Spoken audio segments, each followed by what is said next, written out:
बिस्मिल्लाहिर्रहमानिर्रहीम। अस्सलाम वालेकुम। आईसीसी टी20 वर्ल्ड कप में पाकिस्तान क्रिकेट टीम किस तरह कामयाबी हासिल कर सकती है, बिल आखिर सईद अजमल ने भी पाकिस्तान टीम को मशवरा दिया है। उन्होंने क्या कहा, आज की ज़ेर नज़र वीडियो में आप भाइयों को इसी बारे में बताएंगे, मगर मज़ीद तफसील में जाने से पहले इस वीडियो को लाइक करें और कमेंट सेक्शन में आप भाई मुझे इतना ज़रूर बताएं, क्या टी20 वर्ल्ड कप में पाकिस्तान क्रिकेट टीम कामयाबी हासिल कर सकती है या नहीं। इस हवाले से कमेंट सेक्शन आपके कमेंट्स का मुंतज़र रहेगा। साबिक ऑफ स्पिनर और कश्मीर प्रीमियर लीग की टीम मुजफ्फराबाद टाइगर के हेड कोच सईद अजमल ने कहा कि मुत्तहदा अरब इमारात में होने वाली टी20 वर्ल्ड कप में स्पिनर का किरदार अहम होगा, ताहम उसका इन्हिसार पिचेस पर होगा। एक इंटरव्यू में उन्होंने कहा कि पिचेस आईसीसी की निगरानी में तैयार होगी, इसलिए देखना होगा कि पिचेस कैसे तैयार होती है। अगर बैटिंग पिचेस हुई तो फिर बॉलर को बहुत मार पड़ने वाली है। सईद अजमल ने कहा कि पाकिस्तान को यूएई में खेलने का तजुर्बा है, पीएसएल भी वहां होती रही है, पाकिस्तान को फायदा हो सकता है, लेकिन उसके लिए जरूरी है कि पाकिस्तान के स्पिनर अच्छा करे। सईद अजमल ने कहा कि पाकिस्तान टीम यूएई में 2 स्पिनर के साथ जा सकती है,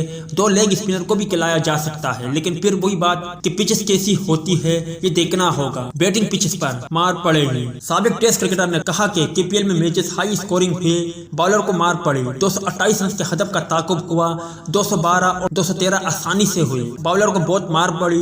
जब रन ज्यादा बन रहे हो तो बॉलर की कारकर्दगी से मुतमईन नहीं हो सकते। सईद अजमल ने कहा कि अभी तक किसी स्पिनर ने मुतासिर नहीं किया, सबको मार पड़ी है। हमारे स्पिनर उसामा मीर पहले मैच में मैन ऑफ द मैच रहे, फिर उन्हें भी मार पड़ी। स्पिनर को चाहिए कि मैन ऑफ द मैच ना सही मैच विनिंग परफॉर्मेंस तो दे और जहां खेले वहां से सीख कर जाए।